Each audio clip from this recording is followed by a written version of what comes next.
Halo, malam. Malam udah lama nggak ketemu. Udah lama Semua nggak ketemu ya, Bu. Eh, aku manggilnya apa ini? makanya jadi apa ya?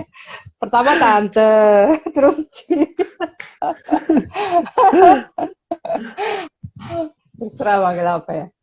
Manggil, terserah lah manggil apa aja boleh. Ya, Ibu aja deh, biar formal. Oke oke. Manggil dokter ya. Ini kan formal jadi dokter. Panggil dokter. Dokter Andrew. Apa Iya, kabar? baik Ibu Femi. Aduh, rasanya jadi kayak canggung gini. Baik, Ibu Femi gimana? Aduh, Baik. Mama gimana? Papa gimana? Keluarga gimana? sehat-sehat. Puji Tuhan Sehat sehat ya? deh. Iya. Hmm, Bu Femi gimana? Sehat semua kan? ya. Orang orang Sehat. tua Saya divaksin sekarang semua. kan udah gue udah nggak ada orang tua kan. Oh, Ini yang sorry. orang tua jadinya sekarang. Tapi Nanti sebentar lagi belum. kali ya. Hmm. Mungkin mungkin. Tapi saya kan sekarang lagi nggak di. Aku kan udah nggak di Jakarta. Jadi di apa? Udah di Surabaya lagi. Ah, oke. Di mana ya di Surabaya? Hmm. Bukan di Surabaya persis sih, di Gresiknya, Gresik, di Di Gresik. perbatasan. Mm-mm. Nah itu gimana tuh? Kan KTP ku masih KTP Surabaya, KTP Jakarta, KTP Gading lagi. Nah, lo Nanti vaksinnya itu gimana tuh? wah, nggak tahu nanti deh gimana. Pakai domisili sih sepanjang sejauh ini bisa sih. Domisili ya berarti Iya, ya. Oke di deh. Gres. Anak-anak sehat, Sehat, sehat, sehat, sehat, sehat ya semua sehat. ya. Bagus deh. Iya, aduh, Sekarang di sehat rumah deh atau meskipun di lagi rumah aja. praktek? Di rumah, di rumah. Udah di rumah ya. Oke. Oke, uh, karena ini ada beberapa orang yang udah masuk di live, thank you yang udah join.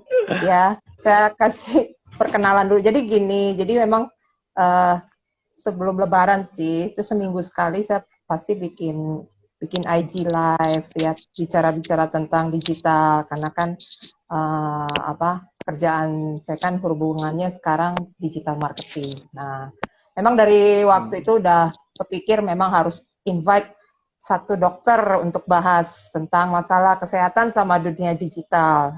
Sudah kepikiran ke dokter Andrew juga, cuman waktunya kan karena belum pas terus kena lebaran, nah habis lebaran aja jadinya.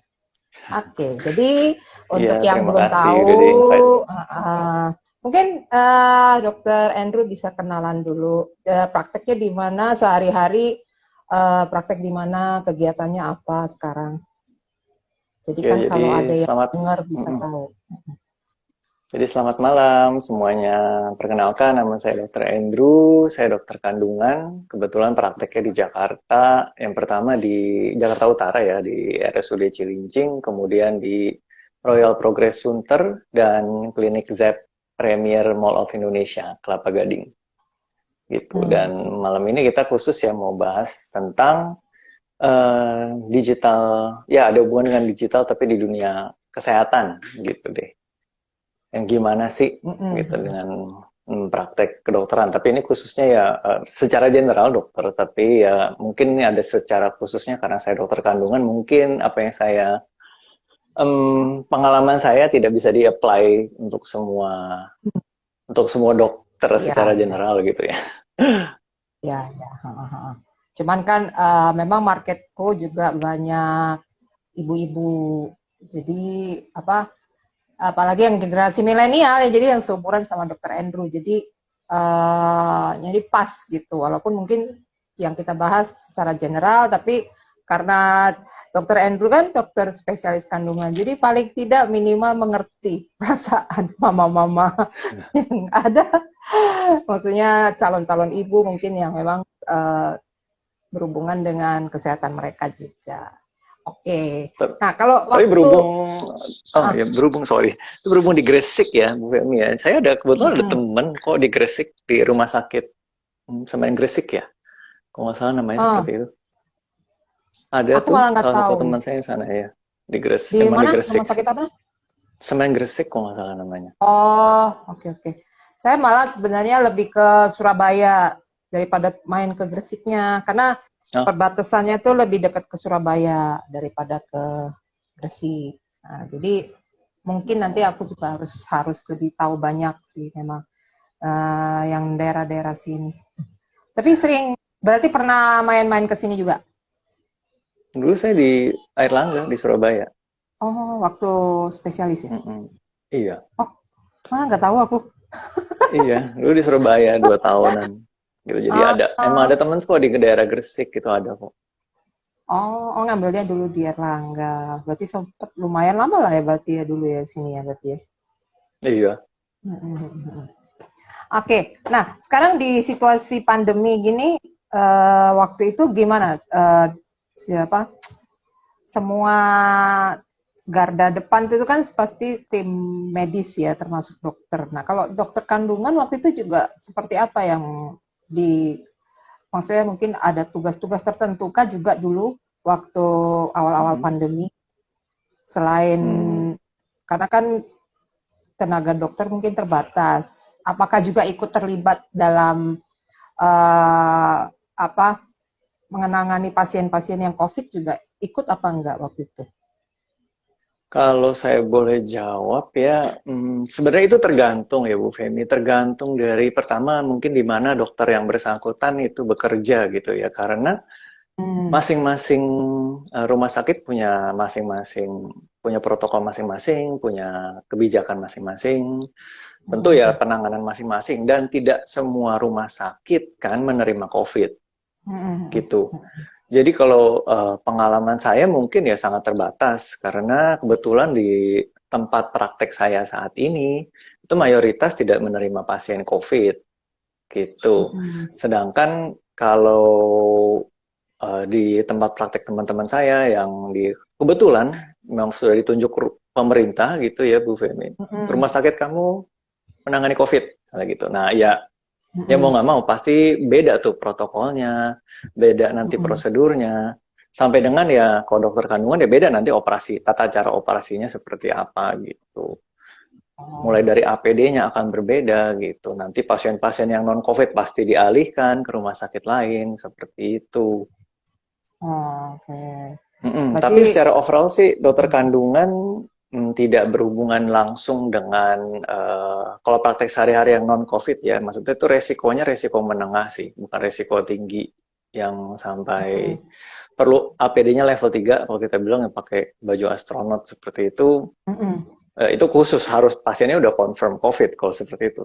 Gitu. Cuman kalau di tempat praktek sehari-hari saya APD-nya level 2, jadi ya tidak sampai pakai hazmat kayak gitu yang kayak astronot sampai benar-benar full benar-benar ketutup banget sih enggak sih, cuma pakai gaun pakai headcap tetap lah, N95 tetap, cuman kategorinya APD level 2 gitu. oke, soalnya kalau kalau nggak salah saya pernah dengar juga beberapa temen ada yang dokter gigi pun, tapi mungkin karena prakteknya di rumah sakit COVID ya, jadi tetap diberdayakan untuk menangani pasien-pasien COVID. Tapi memang ini berarti tergantung dari kebijakan rumah Tergantung, iya. sakit, berarti ya. Dan juga tergantung spesialisasinya Bu Femi. Kalau kayak temannya Spesialisasi Bu juga. Femi, iya dokter gigi itu kan sangat berhubungan dengan ya aerosol kan, transmisinya COVID ya aerosol. Gigi kan Iya, iya, betul. gimana dia manipulasi gigi, gusi segala macam kan bisa timbul aerosol. Resikonya sangat tinggi kayak dokter, yaitu gigi, dokter THT seperti itu. Itu resikonya sangat tinggi. Makanya pasti mereka pakai APD-nya level 3 seperti itu. Jadi memang Iya, betul, beda-beda sih, betul. per spesialis juga beda. Nanti yang di garda, benar-benar garda depan di instalasi gawat darurat pun juga pasti itu level 3 seperti itu, karena menangani semua pasien yang datang. Oke. Nah, kalau waktu pandemi sekarang ini pengaruh nggak dengan kondisi ibu-ibu yang hamil yang mau kontrol kandungan atau ya dengan pasien-pasien yang memang berhubungan dengan apa spesialisasi dokter kandungan, ada pengaruh yang signifikan itu seperti apa pas pandemi ini sekarang? Kalau pas pandemi mungkin ya yang pas yang mayoritas yang saya alami itu ya pasti ibu-ibu hamil agak takut memang ke rumah sakit. Ya tentu ke rumah sakit, apalagi rumah sakit umum gitu ya. Yang ya apalagi ya udah tahu menangani COVID gitu. Pasti mereka lebih ya resisten lah, maksudnya nggak yang kalau bisa ya jangan gitu, mendingan ke klinik atau misalnya ke rumah sakit ibu dan anak yang tidak menangani COVID. Memang seperti itu. Tapi memang dari peraturan perhimpunan kami, dokter kandungan, memang sudah menurunkan jadwal dari antenatal care. Jadi itu jadwal pemeriksaan kehamilan, itu jumlahnya sudah diturunkan. Jadi yang awalnya 8 sampai 10 minimal, sekarang ya jadi 6 gitu. Trimester 1 trimester 2 kali, trimester 3 minimal 3 kali gitu. Nah, sisanya di adjust deh sesuai kebutuhan kayak gitu. Kalau misalnya dengan komplikasi harus lebih sering. Kalau misalnya enggak, ya enggak. Sisanya mungkin bisa di cover sama telemedicine gitu. Kalau memang nanti butuh dan sesuai, maksudnya sesuai apa yang mau dicari gitu ya. Gitu. Jadi Berarti bisa 6 kali sekarang mungkin. minimal. Jadi masih mungkin pakai telemedicine ya untuk ibu-ibu hamil untuk kondisi tertentu ya. Iya, kondisi tertentu. Yang jelas ya nggak bisa USG karena Iya. karena ya kalau telemedicine ya meskipun kita live seperti ini ya kan nggak ada device-nya gitu loh. Nggak semua orang punya device, punya alat yang bisa USG langsung bisa kelihatan gitu kan. Ya nggak semua gitu. Dan dokter dibanding ya berhubungan dengan telemedicine ya Ibu. Jadi jika dibandingkan dengan konsultasi dengan misalnya dengan aplikasi apapun itulah ya, dengan mengirimkan gambar misalnya gambar USG, ini USG saya dok gitu. Cuman kita sebagai dokter itu nggak bisa menilai satu gambar still image aja gitu, gambar dia begitu. Ini menurut dokter apa ya gitu. Kita tuh tidak bisa melihat gambar itu secara kontekstual, jadi tidak bisa menyeluruh gitu loh. Yang kita harusnya kan USG kan live, jadi itu ada loopnya, kita bisa lihat frame-nya ke kanannya ada apa, kirinya ada apa gitu loh. Kalau lihat still image 2 dimensi ya kita cuman sepotong gitu loh sebenarnya untuk menegakkan diagnosis sampai terapi gitu. Tapi kalau kasus-kasusnya cuman konsultasi misalnya konsultasi vitamin gitu, itu ya bisa. Bisa masih. Oke.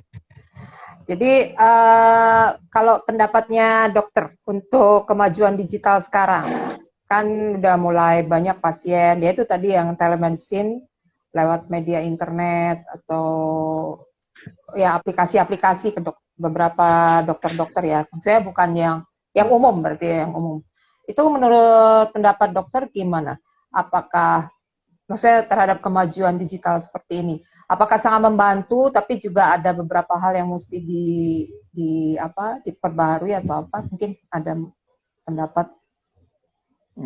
Ya terima kasih loh pertanyaannya Bu Femi. Jadi ya sebenarnya dengan kemajuan digital itu tetap ada sih posisi positif dan ada ya memang sisi negatifnya gitu ya. Mungkin dari sisi positif dulu kali ya. Sisi positifnya dengan adanya online telemedicine seperti ini. Jadi ini mungkin belum semuanya tahu kali ya, kalau telemedicine atau itu beda dengan konsultasi via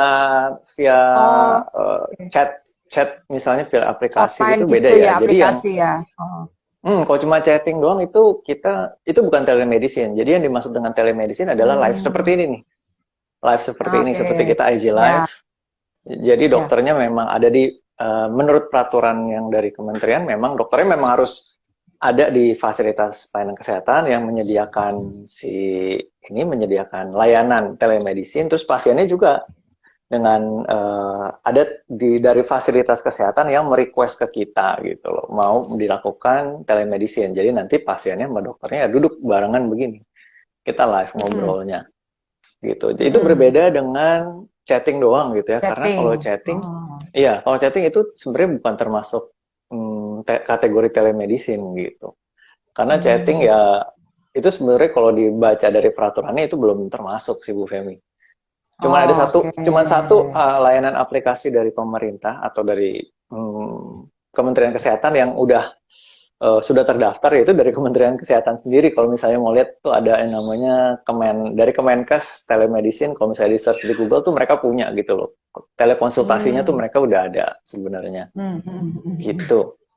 Jadi tadi berlanjut ke pertanyaannya Bu Femi tadi ya, positifnya kita bisa lihat kalau seperti ini tuh bisa menjangkau masyarakat yang lebih jauh gitu ya.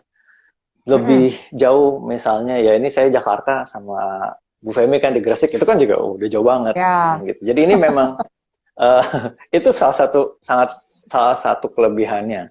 Terus kelebihan dari telemedicine juga karena kita bisa lihat live, jadi kayak kondisi-kondisi dalam kategori ya penyakit kulit misalnya, atau misalnya penyakit kencing manis yang udah sampai kakinya misalnya luka gitu kan, misalnya pembersihan luka pada kaki pasien dengan diabetes, atau misalnya penyakit kulit ya, misalnya contoh ya paling gampang jerawat, atau misalnya ada alergi, itu kan bisa, itu kita bisa lihat, cukup lihat live gitu loh. Misalnya kondisi kulit Anda seperti apa, tinggal dikasih lihat, yang penting penerangannya bagus gitu kan, kameranya memadai. Itu kita bisa lihat, oh ya ini kemajuan lukanya baik, jadi nanti bisa langsung di perawatan berikutnya dan seterusnya.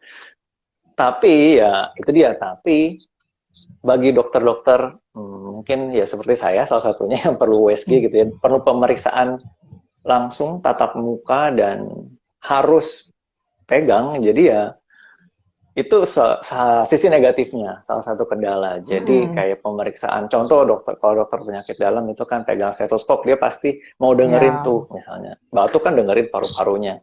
Nah kalau telemedicine begini kan ya nggak bisa. Palingan cuma dengar suara batuknya, atau kita lihat suara napasnya. Seperti ini kan kurang, bagi sebagian dokter ya tidak optimal pasti. Ya. Dan di mana kalau kita melihat saja dengan kita memeriksa langsung, kita akan mendapat impresi yang berbeda gitu loh. Dan itu sangat berpengaruh terhadap kesimpulan kita untuk menegakkan diagnosis gitu. Di mana ujung-ujungnya kan terapi juga gitu. Mungkin itu sih kekurangannya ya, yang untuk pengalaman pribadi saya dan sebagai dokter kandungan ya. Kalau dokter spesialis lain mungkin lebih variatif lagi kali Bu Femi. Iya, iya. Berarti Gitu. beberapa kasus yang bisa telemedicine yang masih bisa ditangani masih bisa, tapi ada juga yang memang mau semaju apapun teknologi komunikasi kita tetap harus ada sesi tatap muka ya, mau nggak mau ya, untuk Iya, hal-hal tertentu betul. ya. Ya. Oh, dan yang Kalau krusial tuh, ada kasus yang krusial untuk dokter anak biasanya. Jadi kalau misalnya pasiennya dokter anak anak tuh ya juga betul. agak-agak susah tuh. Dia kan perlu kasih obat dengan dosis yang benar-benar rinci, precise gitu loh, Oh ya, tepat dosis kita bilangnya. Jadi per kilogram berat badan. Nah, berat kalau badan ya. misalnya orang tua melakukan penimbangan pada anaknya salah, misalnya gitulah ya, kita nggak tahu faktor apa yang menyebabkan itu salah, jadi kan Jadi dosisnya jadi nggak dosisnya tepat. lain. Dosis nggak tepat, ya bisa kelebihan, bisa kekurangan ya, kayak gitu. Itu kan berpengaruh terhadap pasiennya gitu loh. Itu krusial sih. Jadi yang itu sempat juga saya dengar beritanya. Jadi ya salah dosis, kayak kekurangan dan kelebihan, terutama pasiennya anak-anak. Jadi itu ya sangat sangat mempengaruhi. Iya, iya, iya. Tapi memang yang urgent itu biasanya memang dokter anak sih, karena kan kalau kita mungkin yang dewasa kita masih bisa tahan-tahan atau apa ya. Tapi kalau anak-anak mungkin yang kita memang harus ketemu dokter, tapi kita juga ngeri gitu, mau ke praktek dokter atau ke rumah sakit kadang-kadang seperti itu Betul. pengalamanku kan gitu. Jadi tanya-tanya lah sama dokter. Tapi ya itu memang saya merasa juga kurang susah juga memang karena kan kalau chatting ya itu tadi terbatas. Berarti kalau chatting gitu ya, kalau misalnya di aplikasi-aplikasi gitu, apakah berhak mereka kasih resep-resep obat seperti itu dokter-dokternya? Boleh nggak sih? Kalau seperti itu sih saya belum bisa menjawab secara rinci ya Bu Femi ya. Karena memang pertanyaan yang harus dijawab adalah yang pertama, si aplikasi itu apakah sudah terdaftar di Kementerian Kesehatan, seperti itu. Karena kalau memang itu sudah listed, maksudnya secara hukum sudah ada, ya harusnya sih nggak apa-apa. Tapi ya tentu nggak semua kasus bisa bisa diberikan obat. Palingan cuman ya kayak obat simptomatik gitu ya. Kita bilangnya ya simptom misalnya udah tahu demam ya paling penurun demam Ya, seperti ya, itu. ya. Tidak bisa yang sampai spesifik karena kita harus benar-benar harus periksa sih. Dilemanya emang di situ sih Bu Feni. Iya. Nah, cuma kalau apa? eh Kalau misalnya, oh tadi saya udah tanya ya, kemajuan digital dapat diterapkan untuk praktik kontrol ibu hamil tadi udah dijawab ya. Untuk beberapa Bisa kasus memang, tertentu masih bisa ya. bisa Oke. kok. Kalau sudah harus tatap muka ya mau nggak mau tatap muka deh ya. Iya, diwajibkan Nah memang kalau tatap muka peran karena media, begitu.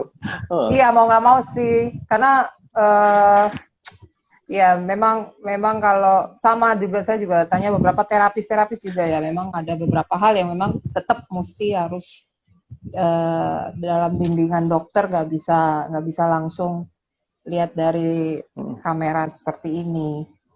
Nah, kalau Iya, misalnya betul. peran media sosial untuk membantu dokter, khususnya dokter Andrew nih sebagai dokter kandungan. Sekarang kan banyak kan dokter-dokter juga pasti punya akun media sosial. Terus aku lihat juga banyak kasih edukasi. Jadi sejauh mana peran media sosial itu kalau buat dokter Andrew sebagai dokter kandungan? Kalau secara pribadi, Bu Femi, media sosial sih sangat membantu ya. Tentu ya dengan melihat situasi kita sekarang ini yang banyak ya pandemi, maksudnya banyak semuanya banyak work from home, pasti kan masyarakat juga banyak yang mencari tahunya lewat media sosial gitu. Jadi Ya. memang ya secara pribadi sangat membantu sih. Jadi saya membuat konten-konten yang edukasi untuk pasien itu juga membantu. Misalnya ada pasien yang bertanya, saya tinggal share aja gitu. Kalau ada pertanyaan lebih lanjut kan dia bisa tanya balik gitu. Tapi ya di balik itu semua juga ada pitfallnya Bu Femi. Jadi ada plus ada minusnya juga. Seperti kemarin kan Ya. sempat yang dari Perhimpunan Dokter Indonesia kan sempat mengeluarkan fatwa untuk seperti kode etik untuk seorang dokter untuk bermedsos gitu. Oh, Iya, ada ada ya. sampai dikeluarin seperti itu, iya. Karena ya memang kita ketemu memang ada kasus-kasus tertentu gitu ya, sehingga Perhimpunan Dokter bikin fatwa untuk bermedsos. Ya di mana kita memang diharuskan atau dianjurkan kalau mau memberikan konten edukatif harus punya account yang lain daripada account pribadi gitu loh, account sehari-hari Oh, gitu oke, secara personal. Jadi oke. ada nih account sebagai dokter yang isinya ya edukasi, Isinya edukasi edukasi. atau misalnya mengkonfirmasikan sesuatu hoax, ini hoax atau bukan seperti itu. Itu penting sih, betul itu penting karena ya balik lagi ya medsos ini ya kita sekali ngepost kan masih bisa dilihat orang, tetap bisa gitu loh, tetap ada jejak digitalnya gitu kan ya Bu Fem. Ya. Jadi ya tetap bisa mengedukasi meskipun kita nggak harus live seperti ini terus gitu. Tapi ya di samping itu ya kalau dilihat, juga di salah satu fatwa dari Perhimpunan Dokter dibilang bahwa dokter tidak harus menjunjung tinggi kayak integritas seperti itu, tidak boleh berjualan, angkut misal dalam bentuk apapun seperti itu, tidak boleh, atau dia tuh mendesain untuk kata-katanya mendesain untuk Mengarah praktek ke dia. bukan mendesain untuk bukan mengarah, iya bukan begitu sih, kata-katanya mendesain untuk kayak gimana kata-katanya, kayak menjunjung tinggi diri sendiri gitu lah ya, kurang Oh, lebih oke. Ya, ya. betul. Ada salah satunya seperti itu. Jadi memang kalau bisa ya jangan gitu, jangan sampai membuat konten-konten yang ya ya berpengaruh secara Narsis sosial lah gitu ya. loh. Narsis ke diri sendiri. Dia Ya yang mungkin kali ya kayak seperti itu ya. bener. Iya, soalnya Bapak tahu ada beberapa kan gini, soalnya kan ada dokter yang memang dokter. Tapi ada juga dokter yang influencer. Nah, dokter influencer ini memang rancu jadinya. Ada Iya, beberapa kan yang akun dokter tapi dia juga sekaligus influencer gitu. Jadi dokternya Iya, ini mungkin dia juga ada bisnis di lain tempat atau apa. Itu harusnya ya memang ya itu kan jadinya apa ya? Pengaruh ke apa sih? Integritas oke. dokter itu sendiri ya, berarti ya. Iya. Jadi Mm-mm. ya itulah maksud dilemanya ya seperti itu memang. Dimana ya kita membawa identitas diri sebagai dokter, ya kita dilihat masyarakat, ya jadi ya harus bedain gitu, jangan sampai berpengaruh karena ini statusnya dokter nanti generalisasi gitu. Ada satu dokter yang begitu, Hmm. misalnya nanti dianggapannya ya kan anggapan masyarakat bisa macam-macam gitu. Iya, betul. Kalau tapi eh, kayaknya nggak semua dokter ya yang apa maksudnya nggak semua dokter mau terlibat ya di media sosial ya. Maksudnya yang udah tua-tua kayaknya jarang ya. Kayak mungkin yang muda-muda ya yang lebih banyak kasih edukasi-edukasi. Kalau saya lihat sih, Iya, iya kalau sih mungkin, soalnya iya betul. iya ya yang muda-muda. Kalau yang tua-tua paling ada lah, tapi satu dua dulu di Facebook ya ada sih. Memang. Jadi ya memang kita juga banyak sebagai user media sosial juga atau pasien juga kita banyak sih dapat informasi yang kesehatan dari internet. Ya memang kita maunya juga dapat dari hal-hal seperti itu yang dari orang-orang yang berkompeten. Kadang kan kita googling. Ini kan susahnya gini, Iya, ibu-ibu ya atau orang tua tuh kan suka main googling aja. Terus mendiagnosis sendiri kira-kira anaknya seperti ini atau sakitku aku seperti gini gini gini. Nah itu menurut apa gini ya. Jadi kan sekarang banyak asumsi orang bahwa kadang-kadang kita lebih ngerti dari dokter karena kita udah banyak googling segala macam. Itu menurut Andrew gimana? Orang-orang yang seperti ya. itu. Saya sih senang ya, jujur kalau ketemu misalnya ketemu pasien seperti itu, jujur saya sih senang karena ya saya tahu nih pasiennya semangat gitu loh. Dia Uh-huh. eager cari tahu. Ya, Hmm. maksudnya terlepas itu salah atau betul kan bisa Hmm. didiskusikan gitu loh. Dimana Hmm. saya lebih Hmm. prefer, kalau saya lebih prefer pasien yang kritis begitu daripada pasien yang iya aja gitu loh. Hmm. Karena kalau enggak ya ada pertanyaan enggak. Ini aja iya. Malah bingung ya. Ya, ya udah. Cuman kalau pasien nanya nanya terus itu bagus buat saya karena Oh gitu. ya baik lagi sih edukasi edukasi penting sih. Cuman ya itu ya perlu waktu dan nggak tidak bisa satu kali pertemuan itu pasien bisa kayak trust banget gitu ya karena ya balik lagi ya itu komunikasi butuh butuh waktu sih. Kalau sekali pertemuan ya susah juga bisa ngobrolnya Hmm. lebih apa lebih interaktif gitu ya Iya, gitu iya. mungkin kan ya mungkin pasiennya juga masih aduh nyaman gak ya sama dokternya kalau misalnya dia cerita dia tanya-tanya banyak dokternya welcome gak kan itu kan masih butuh ya butuh waktu butuh proses.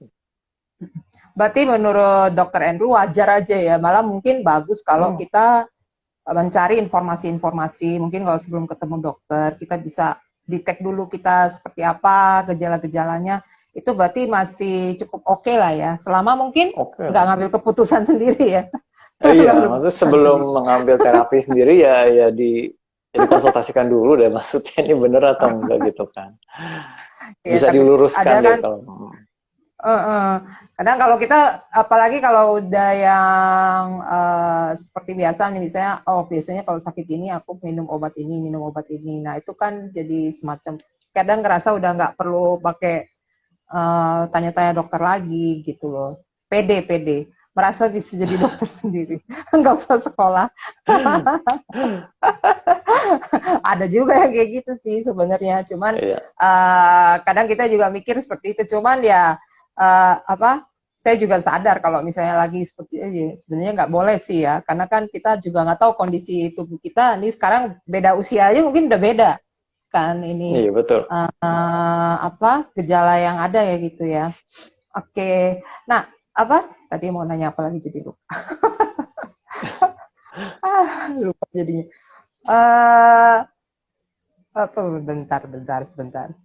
Kalau sekarang berarti kalau misalnya gini, sekarang itu kan aku banyak ya lihat dokter-dokter juga kasih karena menjelang gara-gara pandemi ya, berarti banyak seminar-seminar, webinar-webinar.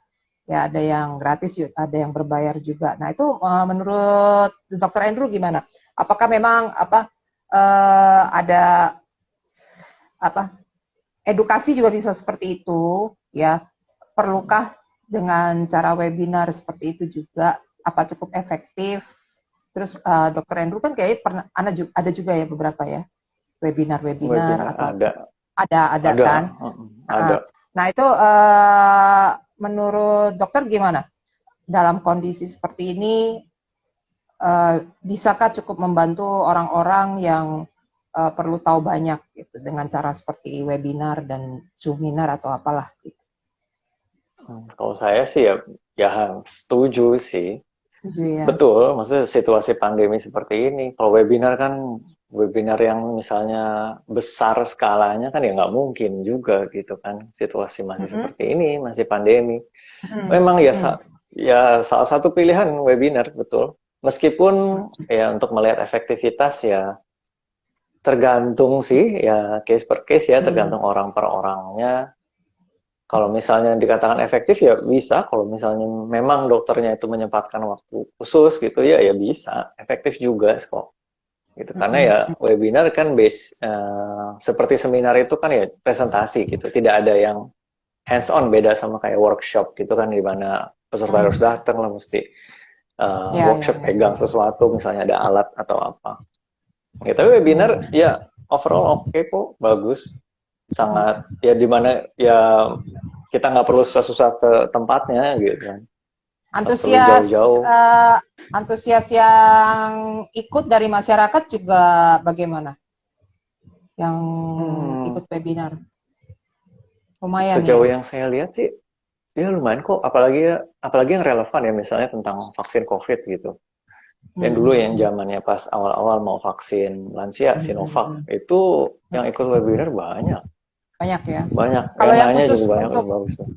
kandungan, untuk spesialisasi kandungan juga banyak ya webinar-webinarnya ya? Tetap banyak dan tetap rutin Banyak, sih. ya? No, Iya, ada kita yang rutin sebenarnya ya? banyak dan kita bisa milih banyak sekarang. Pilihannya sampai ke yang internasional juga bisa, banyak banget sekarang malah. Tapi dokter juga ada rutin untuk IG live atau webinar tertentu, jadi mungkin siapa tahu nanti ada yang nanti dengar, jadi mungkin bisa join atau bisa follow.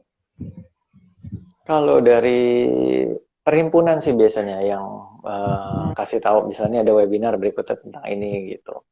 Mereka bilang kok ini biasanya khusus dokter, atau misalnya khusus dokter kandungan, atau misalnya untuk awam gitu.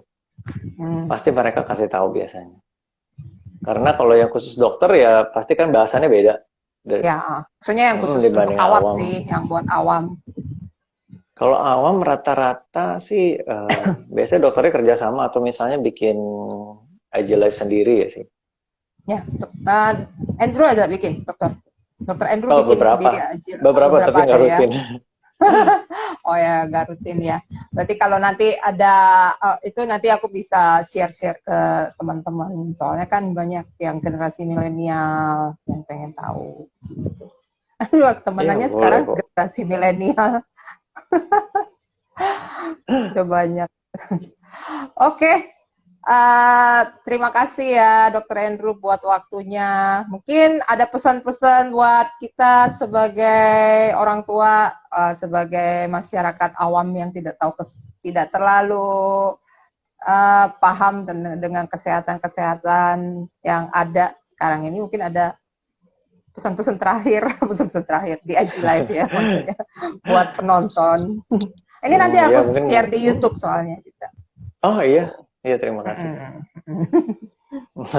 Ya kalau boleh kasih masukan, mungkin jangan lupa selalu konfirmasi. Mungkin ada kenalan dokter, punya kenalan dokter yang dekat, atau misalnya bisa dihubungi deh, minimal lewat misalnya lewat telepon, atau misalnya lewat ya WhatsApp itu pun juga nggak masalah, sedangkan mengkonfirmasi dulu sebelum melakukan self terapi ya, karena itu Oh penting sih. ya. Penting apalagi kasus-kasusnya seperti orang tua yang udah lanjut usia banget gitu ya, taruhlah di atas 60 70 ya, dengan misalnya dengan penyakit multiple atau macam-macam yang kita nggak tahu gitu ya, itu ya harus ekstra hati-hati untuk kasih obat, untuk melakukan tindakan yang hati-hati, dan juga anak-anaknya ya, anak-anak dan orang tua banget gitu, dan juga ibu hamil sih tentunya. Tapi Ya, ya. biasanya ya rata-rata yang saya temui memang udah kritis kok. Jadi kayak ibu hamilnya juga udah baca banyak, nanyanya juga bagus gitu. Ya Bagus kok. sih. Tapi Kalau di jangan daerah. lupa selalu konfirmasi. Jadi itu aja sih yang Ya, penting. ya, ya. Berarti tetap ya mesti konfirmasi. Walaupun mungkin kita sudah melakukan self terapi, aku maksudnya konsumsi ini, tapi karena kita apa maksudnya saya punya komunikasi dengan dokter-dokter tertentu, tetap saya kasih konfirmasi, dokter kira-kira kalau aku kayak gini bener apa enggak gitu aja ya, pokoknya yang penting itu ya. Iya, betul. Yang Okay. penting itu. Karena dokternya bisa kasih advice setidaknya nih, terapinya boleh deh selesain, atau misalnya nih kayaknya nggak usah kayak gitu. Yang sering di masyarakat kita kan antibiotik tuh. Ah, udah Ya, sembuh nih 2 hari. Saya stop aja. terus Ya nggak kan nggak diminum. boleh begitu. Iya. Ya, Iya, kayak iya. gitu. Itu penting sih. Soalnya itu dampaknya jangka panjang gitu. Tidak akan langsung kelihatan gitu. Berarti gunakanlah teknologi yang sudah ada gitu ya untuk konfirmasi ke dokter. Jadi jangan malah diem aja ya, padahal udah punya Iya, kontak dokter, sudah punya WA-nya atau apa ya, minimal minimal konfirmasi, tanya-tanya sebelum melakukan tindakan sendiri ya. Pengen iya tahu aja betul. maksudnya ini betul apa tidak gitu. Ya walaupun mungkin tidak bisa maksimal, mungkin ada juga yang memang harus tatap muka. Tapi untuk orang-orang lanjut usia khususnya dan anak-anak ya, kita harus lebih hati-hati dalam penanganan ya, jadi nggak bisa sembarangan ya dokter ya untuk itu ya. Iya, Oke, betul. ada lagi mungkin? Udah cukup sih. Udah cukup ya. Paling Ada kita ya pertanyaan cari. boleh. Iya, nanti paling kalau Boleh di di kolom komentar kalau kolom komentar atau apa ada pertanyaan, berarti kita sama-sama jaga kesehatan, Dokter Andrew, untuk supaya terus kita juga berharap pandeminya cepat selesai. Itu kali ya yang amin. mesti Iya. kita harapkan semuanya. Oke, thank you ya waktunya, Ya, Dokter. terima kasih Bu Femi. Nah, lain kali nanti kalau ada topik yang mungkin bisa kita bahas lagi. Oke? Ya, terima kasih. Ya, salam buat yang di rumah semuanya. Bye-bye. Ya, Thank salam you ya. juga ya. Terima kasih Ya. ya. Oke.